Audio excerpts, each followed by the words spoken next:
तो वो जो बादशाह था मलिक हबशा कि उस बादशाह के आँख से आंसू बहने शुरू हो गए। सारे दरबारियों ने, इसलिए कि हज़रत ईसा अलैहिस्सलाम का तज़किरा है। हज़रत ईसा अलैहिस्सलाम को अल्लाह ने हज़रत मरियम के कोख से पैदा किया, बिना बाप के पैदा हुए हज़रत ईसा अलैहिस्सलाम। और जब पैदा होते हैं तो गांव समाज के लोग मरियम से क्या कहते कि मरियम तू इतनी बदकार है, ये बच्चा कहाँ से लेकर आई? तो उन्होंने हज़रत मरियम अब परेशान हो गई तो अल्लाह तबारक व ताला की तरफ से वही हुई। हज़रत ईसा को अल्लाह ने ज़ुबान दी। हज़रत ईसा गोद में ही थे, गोद में, छोटे बच्चे गोद में, 2-3 दिन का बच्चा। उन्होंने बोलना शुरू किया, मैं अल्लाह का बंदा हूँ, आतानियल किताब, मुझे नबूवत दी गई है, ज़्यादा फालतू मत बोलो तुम लोग, मेरी माँ बदकार नहीं है। हज़रत ईसा, वही हज़रत ईसा को मानने वाले वो बादशाह थे। तो उस बादशाह ने कहा कि हज़रत ईसा को जो इंजील दिया गया था, उस इंजील के अंदर जो जो बातें थी कि मोहम्मद शंबल ग्राम में आएंगे, मोहम्मद की अम्मा का नाम सोमवती होगा, मोहम्मद की सवारी तेज़ रफ्तार। फिर पूछा कि मोहम्मद क्या सवारी करते हैं, उनकी सवारी क्या है? तो उन्होंने कहा कि घोड़े पर बैठते हैं, ऊँट पर बैठते हैं। तो उन्होंने देखा कि घोड़े पर और ऊँट पर, घोड़े और ऊँट का तज़किरा उनके इंजील के अंदर है कि अंतिम महर्षि आएंगे कलयुग में, कल की अवतार, अंतिम मैसेंजर, लास्ट मैसेंजर प्रोफेट आएंगे और उनकी सवारी तेज रफ्तार, अश्वमा शुगमा रूहा देवदत्तम जगतपति असिना शदूदमन अट्ठेश्वर्य गुणन्विता। इस्लाम पर एतराज करने वालों, लिटरेचर लिखकर आरएसएस के दफ्तर से निकाले जाते हैं। बजरंग दल के लोगों, आपने 95 साल मेहनत की है, आपके अपने मन का, अपने पसंद का आपको नेता मिल सकता है। हम भी दुआ करते हैं कि भाई आपका नेता दुनिया के पूरे भारत के लोगों के हक में बेहतर करे। लेकिन अगर आपकी ये नीयत है कि हम मोहम्मद की सीरत को बदनाम करेंगे, हम इस्लाम के पैगाम को बदनाम, इस्लाम के बारे में अफवाह फैलाएंगे, क्या अफवाह फैलाओगे आप कि इस देश में भी इस्लाम मोहम्मद बिन कासिम के जरिए फैला और 800 साल तक, 750 साल तक बादशाहों ने, मुस्लिम इंपेरर ने आकर इस धरती के ऊपर ज़बरदस्ती इस्लाम का कलिमा पढ़ाया। मैं आपको बता सकता हूँ अज़ अव्वल ताखिर 750 साल तक मुसलमानों की हुकूमत रही इस देश में। सबसे पहला बादशाह कौन जिसने हुकूमत कायम की थी? 92 हिजरी के अंदर, 92 हिजरी के अंदर उनका नाम मोहम्मद बिन कासिम है। मोहम्मद बिन कासिम सिंध के जरिए से आया। राजा ताहिर ने इनके काफिले पर हमला किया था, मोहम्मद बिन कासिम के काफिले पर, मुसलमानों के माल लूटे थे। है हिम्मत लिखने के अपने लिटरेचर में ये बात कि मोहम्मद कासिम क्यों आया था इस देश में? मोहम्मद बिन कासिम इसलिए आया था कि ये मालाबार का राजा चीरानन ने जो काफिला भेजा था मोहम्मद बिन कासिम को, हज्जाज बिन यूसुफ को, तो हज्जाज बिन यूसुफ पहुंचने से पहले उस काफिले को राजा दाहिर ने लूट लिया था मध्य प्रदेश में। तब जाकर मोहम्मद बिन कासिम ने आकर के कहा था कि मैं तुझसे मुकाबला नहीं करना चाहता। उसने कहा कि तू 17 साल का बच्चा है, 17 साल का बच्चा मुझसे मुकाबला करने आया है। तब जाकर मोहम्मद बिन कासिम ने अपनी ताकत दिखाई थी राजा दाहिर को, तब जाकर दिखाई थी, हमला किया था। लेकिन हमला करने के बाद किसी पर जुल्म ज़्यादती नहीं की उन्होंने, बल्कि कुछ दिन रहा, उसके बाद वापस चला गया। उसके बाद महमूद गजनवी ने 17 मरतबा भारत में हमला किया। यानी पहले ज़माने में ऐसा होता था कि राजा अपनी हुकूमत को बढ़ाने के लिए, अपने इलाके को बढ़ाने के लिए वो हमला करता था, दूसरे राजाओं पर हमला करता था, कब्जा करने की कोशिश करता था कि वो उसका इलाका ज़्यादा बड़ा हो। महमूद गजनवी आए, 17 मरतबा हमला किया इस देश में। कोई बताए कि महमूद गजनवी मुसलमान था तो कलीमे का प्रचार किया? बिल्कुल नहीं, गलत बात। मोहम्मद बिन कासिम ने हमला किया, कलीमे का प्रचार किया? बिल्कुल गलत बात। उसके बाद बाज़ाब्ता भारत का सबसे पहला मुस्लिम हुक्मरान कौन था? सबसे पहला, याद रखिएगा, अपने दिलो दिमाग में नोट करके रखिएगा। तारीख की बातें जलसों के अंदर बहुत कम कही जाती, लेकिन मेरा ये लक्ष्य है कि जो लोग आज इस्लाम को बदनाम कर कर इस देश में NRC लागू करना चाहते, जो हमारे मसाजिद को तोड़ना चाहते, जो हमारे मकातिब में ताला लगाना चाहते, हमारे इन मदरसों को बोलते हैं कि इन मदरसों के अंदर दहशत गर्दों को पढ़ाया जाता है, इन मदरसों के अंदर तो कुरान की तालीम नहीं होती, उग्रवाद बनाया जाता, तो मैं इन मदरसों की तारीख उन लोगों को बताता हूं, इसलिए ताकि उन लोगों को पता चले और साथ में आपको भी पता चले कि आपकी तारीख इस देश में क्या, हिंदू की क्या तारीख, मुसलमानों की क्या तारीख है। मेरे भाइयों, तो मैंने उन लोगों से आपको मैं बता रहा हूं, इस देश में सबसे पहला मुस्लिम इंपेरर अगर कोई हुआ तो वो 1191, 1190 और 91 ईस्वी के अंदर यहाँ का सबसे बड़ा हिंदू राजा जिसका नाम पृथ्वीराज चौहान था। पृथ्वीराज चौहान पर हमला किया कौन? शहाबुद्दीन गौरी ने हमला किया, तो पृथ्वीराज चौहान ने 1 लाख लश्कर लेकर उस पर चढ़ाई की, तो वह हार गए। ये कहाँ? ये सरावड़ी के मैदान के अंदर ये लड़ाई लड़ी गई थी। तो ये शहाबुद्दीन गौरी हार कर चले गए, लेकिन उनके दिल के अंदर यह बात थी कि मैं भारत पर कब्जा करूंगा। तो उसी 1 साल के अंदर फिर ताकत जमा की, शहाबुद्दीन गौरी ने हमला किया। तो ये जब पृथ्वीराज चौहान को पता चला कि शहाबुद्दीन गौरी फिर से इस देश में हमला करने के लिए आ गया है, तो शहाबुद्दीन गौरी को कहा पृथ्वीराज चौहान ने कि तुम मानोगे नहीं, एक मर्तबा तुमको छोड़े हैं, इस मर्तबा तुमको मसल देंगे। शहाबुद्दीन गौरी पूरी तैयारी के साथ आया था और पृथ्वीराज चौहान ने सोचा कि हमने तो एक बार उसको हरा दिया, लेकिन दूसरी बार में जब पृथ्वीराज चौहान ने फजर के अजान के वक्त हमला किया, तहज्जुद के वक्त, कुछ ही देर के अंदर पूरा मैदान जीत जाता। तो ये शहाबुद्दीन गौरी जीत गया, भारत पर कब्जा कर लिया, लेकिन इसने गद्दी नहीं बनाई, इसने 3 आदमी को हुकूमत दी। उस वक्त पाकिस्तान बांग्लादेश नहीं बना था, वो बहुत पहले की बात। 3 आदमी को गद्दी पर बिठाया। किनको? दिल्ली के अंदर अल्तमश को और लाहौर के अंदर कुतुबुद्दीन ऐबक बख्तियार काकी को। और ये दोनों कौन थे? ये दोनों गुलाम थे और दोनों इतने अल्लाह वाले थे कि जब मौत हुई कुतुबुद्दीन बख्तियार काकी की, तो उसने एक वसीयत की थी कि मेरी जनाजे की नमाज वो पढ़ाएगा जिसकी 40 साल से असर की नमाज की सुन्नत, असर में जो नमाज है, जो सुन्नत है 4 रकात, वो सुन्नत गैर मुअक्कदा नहीं, गैर मुअक्कदा मतलब पढ़ लें तो सवाब, ना पढ़े तो कोई गुनाह नहीं। मुअक्कदा वाली जो सुन्नत होती है, जैसे जोहर की 4 सुन्नत है, बाद में जो 4 सुन्नत है, फजर में 2 सुन्नत है, मगरिब में जो 2 सुन्नत है, इशा में जो सुन्नत है, ये मुअक्कदा का मतलब ताकीद वाली सुन्नत। अगर आप बिना उज़्र के छोड़ देते हैं तो उस पर गुनाह है।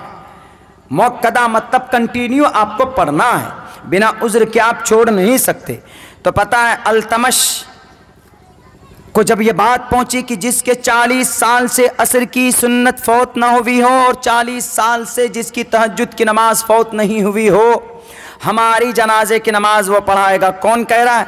कुतुबुद्दीन ऐबक। कुतुबुद्दीन ऐबक कौन था? कुतुबुद्दीन ऐबक था ये शहाबुद्दीन गौरी का गुलाम। शहाबुद्दीन गौरी के बेटे नहीं थे। वो हमला करके चला गया, 3 को, एक नासिरुद्दीन को, नासिर को, 3 आदमी को हुकूमत देकर चला गया। वो उसने ये नहीं कहा कुतुबुद्दीन ऐबक को कि तुम कलीमे की तबलीग करना भारत में, ये नहीं कहा उनको कि तुम हिंदुओं को मारना, जबरदस्ती कलिमा पढ़ाना। आरएसएस के भाइयों, अगर आपके दिलो दिमाग में गलतफहमी है तो निकाल दो। मैं पूरी अमानतदारी के साथ इंडियन इंसाइक्लोपीडिया आपके सामने रख रहा हूं, पढ़कर देख लो आप छानबीन करके। तो जब उनकी जनाजे की नमाज पढ़ी जा रही थी, किनकी? कुतुबुद्दीन ऐबक की, तो अब ये ऐलान हो गया कि जिसकी 40 साल से तहज्जुद की नमाज और असर की सुन्नत फौत ना हुई हो, वो जनाजे की नमाज पढ़ाए। कुतुबुद्दीन साहब तो जानते थे कि ऐसा कौन है अल्लाह वाला। अल्तमश, बादशाह अल्तमश, तब वो मुंह में लपेट कर एक नकाब पहनकर आगे बढ़ते हैं और ऐलान किया कि मैं वो आदमी हूँ कि 40 साल से मेरी असर की नमाज की सुन्नत और 40 साल से मेरे तहज्जुद की नमाज की सुन्नत फौत नहीं हुई। तब जाकर उन्होंने नमाज पढ़ाई। बादशाह भी थे लेकिन अल्लाह के वली भी थे। आज हम लोग पढ़ते, हम लोग तो फ़र्ज नमाज नहीं पढ़ते, फ़र्ज नमाज नहीं पढ़ते जवानों, फ़र्ज नमाज। आज हम मुसलमान सिर्फ नाम के मुसलमान रह गए। काम के तो काम के मुसलमान कौन? काम के मुसलमान तो नजर ही नहीं आता, सिर्फ नाम के मुसलमान। आज नबी की सुन्नत पर अमल करने वाले कौन लोग? गैर मुस्लिम लोग, मुशरिक लोग, आरएसएस वाला, बजरंग दल वाला, क्रिश्चियन, जैन, बौद्ध, सब नबी की सुन्नत पर अमल कर रहा है। हम लोग अमल नहीं करते हैं, कम करते हैं, कम करते हैं, वो लोग ज्यादा करते हैं। मैंने तफसीर बयान की थी, वमा अरसलनाका इल्ला रहमतल लिल आलमीन के भी 2-3 रोज़ पहले आप ही के इलाके के अंदर में होगा तो मैं यहाँ पर भी बताऊँगा कि अल्लाह के नबी रहमत थे पूरी दुनिया के लोगों के लिए। पूरी दुनिया में तो हिंदू भी है, पूरी दुनिया में तो जैन भी है, पूरी दुनिया में तो अंग्रेज़ भी है। तो अंग्रेज़ पर अल्लाह के नबी रहमत कैसे बन सकते? बन सकते हैं। कैसे? अगर अंग्रेज़ ने एक सुन्नत पर अमल कर लिया तो अल्लाह की रहमत उस अंग्रेज़ पर भी नाजिल होगी दुनिया में। उसको सवाब मिले ना मिले, लेकिन दुनिया में वो ज़रूर अमल पैरा होगा उस सुन्नत पर, तो अल्लाह की रहमत उस पर होगी। तो मेरे भाइयों, सबसे पहली हुकूमत भारत में किसकी? शहाबुद्दीन गौरी की। और सबसे पहले राजा महाराजा कौन बने? गुलाम लोग, गुलाम। शहाबुद्दीन गौरी के बाद, इन गुलामों के ख़त्म होने के बाद आए ये नासिर बलबन, 20 साल तक हुकूमत रही। उसके बाद फिर कौन आए? जलालुद्दीन खिलजी। जलालुद्दीन खिलजी का भतीजा था अलाउद्दीन खिलजी। यही नासिरुद्दीन बलबन ने तातारियों के जुल्म से इस देश के हिंदू और मुसलमानों को बचाया था। तब जाकर अलाउद्दीन खिलजी वो था जो रात को जाता था बाजार में भेष बदल कर और देखता था कि कहीं कोई गलत भाव पर तो नहीं बेच रहा है। कौन? अलाउद्दीन खिलजी। जो अलाउद्दीन खिलजी लोगों को सही रेट पर सामान देने की कोशिश कर रहा हो, वो कभी कृषि बिल नहीं लाया था, कभी किसानों को मैदान में नहीं लाया था, बल्कि इस देश में अलाउद्दीन खिलजी ने एक संतुलित कायम करके रखे हुए था। उसके बाद सादात का गया, गौरी का गया, बलबन की हुकूमत आई, उसने इस्लाम का प्रचार नहीं किया। उसके बाद खिलजी खानदान आए, उसने इस्लाम का प्रचार नहीं किया। अब चौथे नंबर पर आता है मोहम्मद तुगलक। ये वाहिद एक ऐसा बादशाह है जो आए तो आने के बाद जो मदरसे थे तो उन मदरसों के अंदर उलमा को कहते थे कि यहाँ मत बैठो, चलो बाहर तबलीग करो इस्लाम की और इस्लाम की अच्छाई बयान करो। लेकिन मोहम्मद तुगलक ने किसी भी हिंदू को, किसी भी आरएसएस के भाइयों सुनना, किसी भी हिंदू को डराकर इस्लाम नहीं कबूल करवाया, किसी भी हिंदू को। बल्कि ये कहा कि प्यार से बताना कि इस्लाम अगर कबूल कर लेते हो तो मरने के बाद जन्नत जाओगे, मरोगे जन्नत जाओगे। ये नहीं कि मरोगे तो आवागमन के अकीदे में घूमोगे कि अगर चोरी, कोई चोर आदमी मरेगा तो मरने के बाद वो भैंस बनकर आएगा, या अगर कोई आदमी किसी माँ बाप को परेशान करता है तो मरेगा तो वो बिल्ली बनकर पैदा होगा। यह अकीदा नहीं है। बल्कि मोहम्मद तुगलक ने कहा कि जितने भी इस देश के अंदर मुशरिक और डिसबिलीवर हैं उनको बताओ, एक अल्लाह को मानोगे, एक अल्लाह की इबादत करोगे तो जन्नत मिलेगी, मरने के बाद तुम्हें अपने आमाल का हिसाब देना होगा। युनः पिता जनिता युविधाता धामानि वैद भुवनानि विश्वा युदेवा नाम नाम दायक एवतम संप्रश्नम भुना यंतयन्या। तुम मरोगे तो दोबारा तुमको जिंदा होना पड़ेगा। अविक्तम विक्तिमा पन्यम मन्यन्तिमा बुद्धमा परम भाव मजानंतो ममावियमानुत्तमम। ये बताना लोगों को। यही मोहम्मद तुगलक थे जिसने इस्लाम का सिर्फ प्रचार करवाया, वो भी जुल्म जबरदस्ती करके नहीं। मोहम्मद तुगलक के जमाने में तैमूर आया था, वो तैमूर आधी दुनिया पर इसकी हुकूमत थी। 2 बादशाह गुजरे, अगर इन दोनों बादशाहों ने मिलकर काम किया होता तो आज पूरी दुनिया के अंदर इस्लाम का झंडा होता। वो कौन? एक का नाम था बायजीद खान, जिनका उस यूरोप मगरिबी ममालिक में हुकूमत थी, और इधर मशरिकी मुल्क के अंदर मशरिकी ममालिक में यही तैमूर की हुकूमत थी। चीन को कब्जा करना बाकी रह गया था, लेकिन इन दोनों के बीच में अलायंस होने के बजाय इन दोनों के बीच में दरार पैदा हो गई। तब से जाकर इस्लाम का प्रचार होना बंद हो गया। यही तैमूर लंग ने किससे मुकाबला, तैमूर ने किससे मुकाबला किया? मोहम्मद तुगलक से मुकाबला किया। मोहम्मद तुगलक एक मुसलमान दूसरे मुसलमान से झगड़ा कर रहा। अगर हमारे इस देश के अंदर हिंदू भाई बोलते हैं कि नहीं मुसलमानों ने एक दूसरे हिंदुओं को मारा और काटा, अगर बताइए मुसलमान अगर इस्लाम के प्रचार के लिए आते तो खुद अपने मुसलमान बादशाह से लड़ाई नहीं करते, बल्कि बाबर आया था तो इब्राहिम लूदी की हुकूमत थी, इब्राहिम लूदी से मुकाबला किया था बाबर ने 1526 के अंदर, और 1528 के अंदर बाबरी मस्जिद बनी। 1528 में जो तारीख अभी बाबरी मस्जिद की थी, 1528 के अंदर वो भी बाबर बादशाह ने बनाया ही नहीं था, कभी गया ही नहीं था, बल्कि उसका पर्सनल असिस्टेंट ने बनाया था। उस मस्जिद को कभी देखने के लिए भी नहीं पहुंचा था।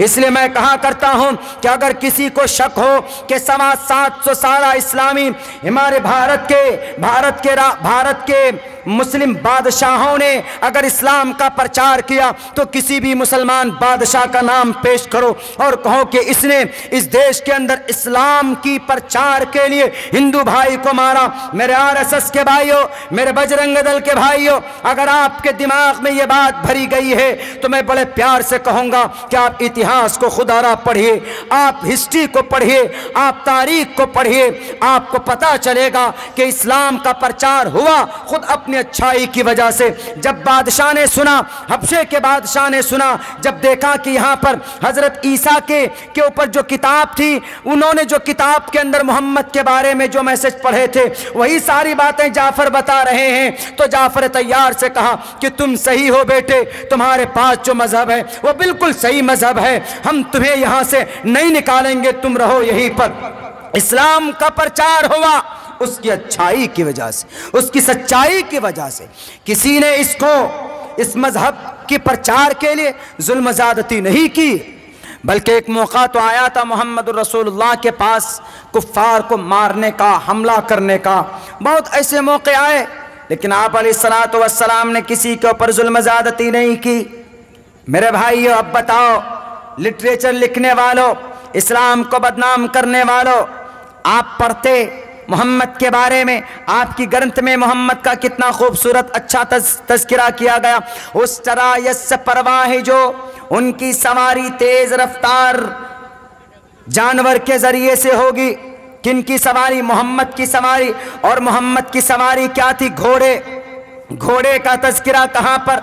वेदात में, पुरानी किताबों के अंदर। उस तरह यस परवाही जो वधूमंतो दिविर्दश वर्ष, वधूमंतो ऊंटनियों पर बैठेंगे, ऊंट पर बैठकर सवारी करेंगे।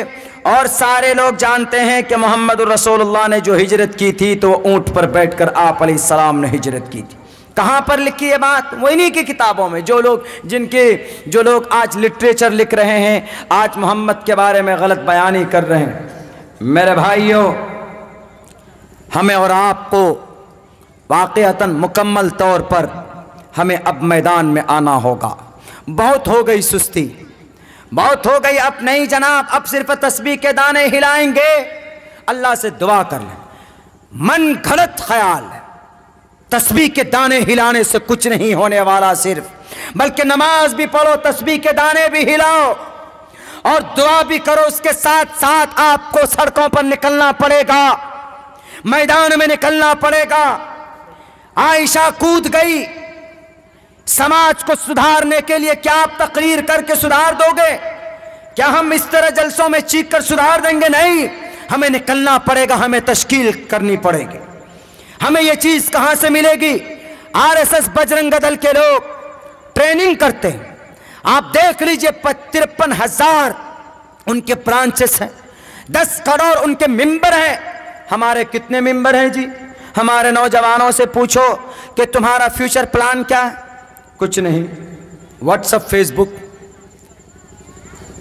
28 तारीख की बात है ये, 28 तारीख जो आपका कल परसों गया, 28 तारीख को एक नौजवान आकर हमसे पूछता है कि मौलाना हम एक ग्रुप बनाना चाहते हैं। हमने कहा क्यों? बोला इस ग्रुप के अंदर हम क्या करेंगे पता है? मैसेज छोड़ेंगे, उभारेंगे। हमने कहा कि वाह बहुत अच्छा ख्याल है, लेकिन हमने कहा कि मैसेज कौन सा करोगे, किस बारे में उभारोगे? वही अनाप शनाप मैसेज कभी आता है व्हाट्सएप पे क्या कि 3 मरतबा इस दरूद को, 3 मरतबा इस हदीस को जो आदमी 10 लोगों तक शेयर करेगा उसको मोहम्मद रसूलुल्लाह की ज़ियारत होगी। अरे वाह, बड़े आसान है। मोहम्मद की ज़ियारत के लिए तो 10 मरतबा कोई मैसेज हदीस शेयर कर दो, फॉरवर्ड कर दो, उसको ज़ियारत हो जाएगी। तो सबसे ज़्यादा अगर ज़ियारत होती तो इन टीवी चैनल वालों को मोहम्मद रसूलुल्लाह की ज़ियारत होती। वो पता नहीं कितने मैसेज फॉरवर्ड करते। ये अनाप शनाप बातें। उन्होंने कहा कि मौलाना मैं मैसेज डालता हूँ और ये मैं मैसेज डालूंगा, लोगों के जहन बदलेंगे। हमने कहा कि what is your aim, what's your goal and you want to achieve it. आप उसको हासिल करना चाहते हैं। व्हाट्स योर गोल, क्या मकसद है आपका, टारगेट है कुछ? बोला मैंने ग्रेजुएशन कंप्लीट किया है, I have completed my graduation. उसने कहा कि मैंने ग्रेजुएशन कंप्लीट किया है। हमने कहा कि क्या क्या किया आपने अभी तक, बताइए 2 साल में। बोला कि 2 साल हो गए। बोला मैंने 6 महीना जॉब किया कलकत्ता में, उसके बाद फिर मैंने जॉब किया दुमका में, उसके बाद यहाँ वहाँ। हमने कहा कि आप right now what are you, who are you, what are you doing now, आप क्या करते हैं अभी इस वक्त में? तो उन्होंने कहा कि मैं इस वक्त में प्रेसिडेंट हूँ फला फला, ये यू ऐसे करके कुछ नाम बोला, फला ऑर्गेनाइजेशन का। हमने कहा कि 2 साल के अंदर आपने कितना प्लेटफॉर्म बदला? हमने कहा कि आपके इरादे बदलते रहते। आपने अगर 500 लोगों का अगर आपने व्हाट्सएप पे या फेसबुक पे आपने ग्रुप बना लिया, आपकी नीयत बदल जाएगी। आप एक तो डिलीट का बटन दबाओगे, सब खत्म। और तो क्या फायदा ऐसे व्हाट्सएप ग्रुप बनाने से? हमने कहा कि क्या टारगेट, कोई टारगेट? बोला है ही नहीं। हमने कहा कि टारगेट बनाओ। और बोला कैसे टारगेट? हमने कहा देखो, जब तक आप अपना प्लान तय नहीं करेंगे, ये मदरसा है, मदरसे के अंदर में क्या उम्मीद होती है, क्या कोशिश होती है हज़रत मोहतमिम साहब, नाजिम साहब की, असातिज़ा की, कि क़याम के लिए बच्चों के लिए अच्छे रूम बन जाए, दरसगाह बन जाए, लाइब्रेरी बन जाए। एक रूम बन जाता है तो दूसरे की कोशिश करते। टारगेट होता है कि कम से कम 15-20 रूम बन जाए, मस्जिद बन जाए, उस मस्जिद के अंदर बेहतरीन पंखे लगे हुए हों। सब चीज़ एक प्लानिंग में होती है उनकी, बल्कि आने वाले मुस्तकबिल के उसमें वो लिख कर के रखते हैं बाज़ाब्ता तौर पर। तब जाकर उसी हिसाब से कलेक्शन करते हैं, चंदा करते हैं, उसी हिसाब से काम करते हैं। तब जाकर एक ना एक दिन 10 साल बाद, 15 साल बाद, 20 साल के बाद में वो चीज़ वो हासिल कर लेते हैं कि हाँ अल्हम्दुलिल्लाह इदारे के अंदर बिल्डिंगें बन गई है, अब तालीम के अंदर ग्रोथ होना चाहिए। आहिस्ते आहिस्ते होते होते आगे तक चलते हैं। 100 साल 50 साल भी लग जाते हैं बहुत सारे ऐसे इंस्टीट्यूशन को अपने वो गोल को अचीव करने में, अपने मकसद को पूरा करने में। हमने कहा कि बताओ अभी तक तुमने टारगेट तय नहीं किया। हमने कहा कि सबक हासिल करो। भारत के अंदर एक तंजीम है जिसका नाम RSS है। इसका एक टारगेट था, जिस दिन ये तंजीम की बुनियाद डाली गई, इनका मकसद था कि इस देश के अंदर अपनी हुकूमत कायम करना, मनुस्मृति को नाफिज करना। उनका एक टारगेट था, उनका एक मकसद था। उसी मकसद के तहत 1925 में वो तंजीम रजिस्टर्ड हुई। उन्होंने मेहनत शुरू की। जब उन्होंने देखा कि वो सिर्फ तंजीम के एतबार से अपने टारगेट को पूरा नहीं कर सकते, तो उन्होंने 1980 के अंदर, कब 1980 के अंदर, तब उन्होंने एक सियासी पार्टी रखी। सियासी पार्टी को जन्म दिया RSS ने। और सियासी पार्टी कौन सी है RSS की? आपको शायद पता नहीं होना चाहिए। मौजूदा सरकार है जिस पार्टी की, वो पार्टी RSS की है। RSS का आरएसएस का बच्चा है वो, आरएसएस ने जन्म दिया है उस पार्टी को। आरएसएस ने क्या टारगेट तय किया कि हम इस पूरे भारत के ऊपर कब्जा करना चाहते, हुकूमत करना चाहते। कॉन्स्टिट्यूशनली एतबार से कर सकता है, किसी को आप भी कर सकते हैं कि हम भी पार्टी बनाकर हम भी सरकार बनाएंगे भाई, या आप भी कर सकते, कोई भी कर सकता। लेकिन अगर आप ये कहेंगे कि हम यहाँ पर हम मुसलमानी पार्टी बनाएंगे, हम सिर्फ मुसलमानी हुकूमत कायम करेंगे, हम हिंदू को बाहर कर देंगे एनआरसी के जरिए, CAA के जरिए, हम इनको नहीं रहने देंगे, इनको मारेंगे, जिनके भी सर पर देख लेंगे तिलक है या जिनका भगवा रंग का कपड़ा है, हम उनको नारे तकबीर अल्लाह पर बोलकर उनके सर कलम कर देंगे, तो ये चीज बिल्कुल ठीक नहीं है। ये चीज बिल्कुल कानून के खिलाफ, ये चीज इंसानियत के खिलाफ। लेकिन उस तंजीम ने यही लक्ष्य लिया है क्या, इस देश के अंदर सिर्फ अगर कोई रहेगा वही रहेगा जो भारत माता की जय बोलेगा, जो वंदे मातरम बोलेगा, जो जय श्री राम का नारा लगाएगा, वही इस देश में रहेगा। वरना कोई टोपी दाढ़ी वाला मिलेगा, जय श्री राम का नारा नहीं लगाएगा तो उसकी दाढ़ी पकड़ करके मारेंगे। जब भी किसी मदरसे में कोई कुरान पढ़ाता हुआ मिल जाएगा, उसके कुरान को उठाकर आग में जला देंगे और उनके मदरसों के अंदर ताले लगा देंगे। जब भी कोई मुसलमान मस्जिद में अजान पढ़ेगा तो उसको यह कहकर मस्जिद की अजान की लाउड स्पीकर उतरवा दिया जाएगा कि क्यों तुम अजान पढ़ते हो, तुम अजान पढ़ते हो दूसरों को तकलीफ होती है। उनसे कहो कि अगर अजान पढ़ने से दूसरों को तकलीफ होती है, तुम्हारी पेट में दर्द होता है, तो फिर तुम पूरे दिन और आधी आधी रात तक डिस्को डांस करते हो, डीजे बजाते हो, आदमी का कान का पर्दा फटने के करीब हो जाता है। उनसे तुम्हारे पेट में क्यों नहीं दर्द होते? जो प्यारी आवाज में अल्लाह अकबर का नारा अगर लगता है, अगर अजान दी जाती है तो पेट में दर्द हो जाता है। आपको दिक्कत नहीं होनी चाहिए, आपको तकलीफ नहीं होनी चाहिए, इसलिए कि अंतिम अवतार ने कलयुग में उच्चलापी भविष्यति, भविष्य के अंदर में ऊंची आवाज में बुलाएंगे। हम उसी कल की अवतार की सुन्नत के मुताबिक अपना अमल कर रहे हैं। मेरे भाइयों, उनका मकसद क्या था? इस देश में किसी भी बेटी की सर पर रुपट्टा ना हो। उनका मकसद यही था कि इस देश के ऊपर हमारे कोई भी मुसलमान के सर पर टोपी ना रहे, उनके चेहरे पे दाढ़ी ना रहे, बल्कि इस देश के अंदर अगर किसी की हुकूमत होगी तो मनुस्मृति के मानने वालों की होगी, बल्कि भगवा रंग के मानने वालों की होगी। बिल्कुल नहीं हो सकती। अगर आपका यह सपना है, वो मेहनत कर रहे हैं और वो अपने हिसाब से कामयाब होते चले जा रहे हैं, भारत के संविधान की धज्जियां उतारते हुए चले जा रहे हैं। संविधान कुछ और कहता, वो कुछ और कहते हैं, कानून कुछ और कहता, वो कुछ और कहते हैं। कानून कहता है कि ये मदरसे हो सकते हैं, अगर मुसलमान मदरसा बनाना चाहता है, भारत का संविधान इन्हें इजाजत देता है। क्या कहता है कि right of minorities to establish and administer educational institutions. अगर कोई मुस्लिम या दलित आदमी अपना मदरसा बनाना चाहता है, all minorities whether based on religion और लैंग्वेज, अगर अपनी जुबान की तालीम देना चाहता है, अगर कुरान की तालीम देना चाहता है, shall have the right to establish and administer educational institutions. उनको अथॉरिटी है, वो मदरसा चला सकता है, वो मकतब चला सकता है, वो कुरान पढ़ा सकता है, वो नूरानी कायदा पढ़ा सकता है, वो मिशकात पढ़ा सकता है, वो बुखारी पढ़ा सकता है, अपने बच्चों को कुरान की तालीम दे सकता है, अपने बच्चे को हाफिज कुरान बना सकता है। आप नहीं रोक सकते। आपका परदादा कब्र से उठ करके आए तब भी नहीं रोक सकते। क्यों? इसलिए कि 1947 में 26 नवंबर 1950 में भारत का जो संविधान कबूल किया गया था पार्लियामेंट के अंदर, 26 जनवरी 1950 को पूरे भारत के अंदर जो कानून नाफिज किया गया था, उस कानून के आर्टिकल नंबर 30 के अंदर यह बात कही गई है कि all minorities whether based language और रिलीजन